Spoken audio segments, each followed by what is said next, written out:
Have you ever felt like, when it comes to money, you're fighting some kind of invisible force? Well, today, we're going to pull back the curtain on the hidden financial software you inherited from your family, and I'm going to show you how you can actually rewrite that code for a much, much wealthier future. You know, it's a question we've all probably asked ourselves at some point. Why is it that some families just seem to build wealth so easily, while others, maybe even your own family, feel like they're stuck on a financial treadmill? Just working hard but never really getting ahead. Well, the answer isn't just in your paycheck, it's actually coded deep in your family's past.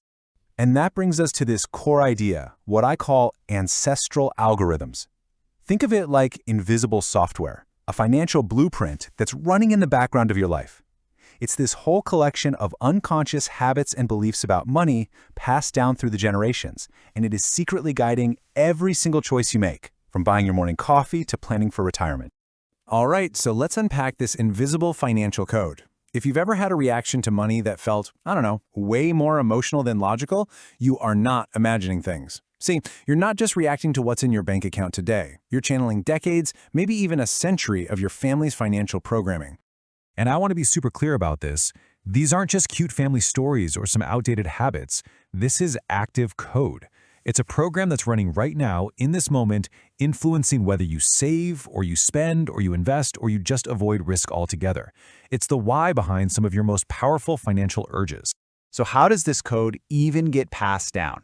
Well, think of it like a generational handoff. It might start with your great-grandparents, right? Their experiences with money, let's say surviving the Great Depression, formed the original software, the base code. Then your grandparents inherited that code and added their own little updates. Then your parents got that modified version, and finally they passed it on to you. So the financial program you're running today, it's just the latest version of software that's been in development for 100 years.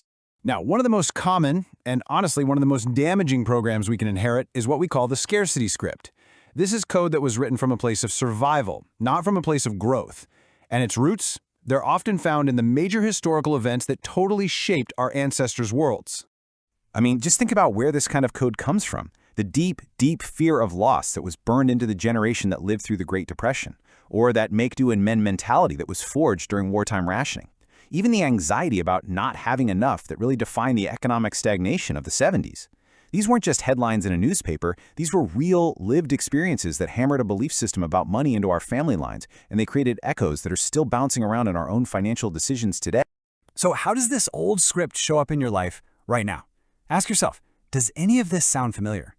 That constant knot of anxiety when you have to spend money, or a tendency to just hoard cash in a savings account instead of, letting it grow.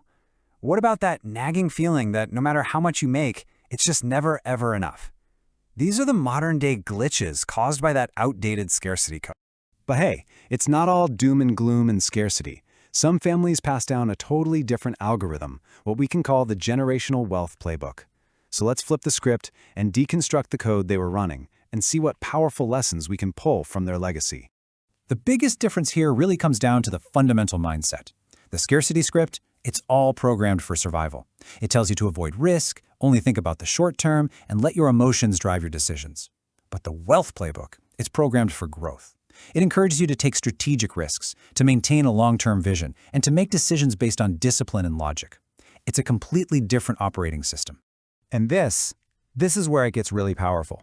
Because you are not stuck with the code you inherited.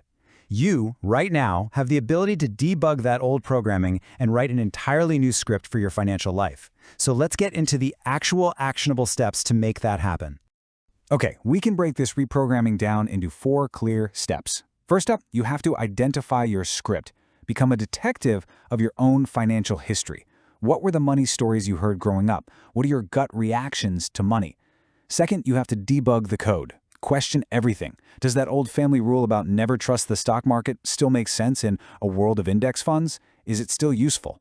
Third, write a new rule. You have to consciously replace the old code with something better. So instead of money doesn't grow on trees, your new rule could be money is a tool for freedom and impact. And finally, and this is the most critical part, you have to practice. You have to actually run the new program over and over again until your new mindful actions become your new automatic. So, look at how far we've come. We've gone from just understanding your inherited patterns to creating a real blueprint for redesigning them. And this is about so much more than just making a budget.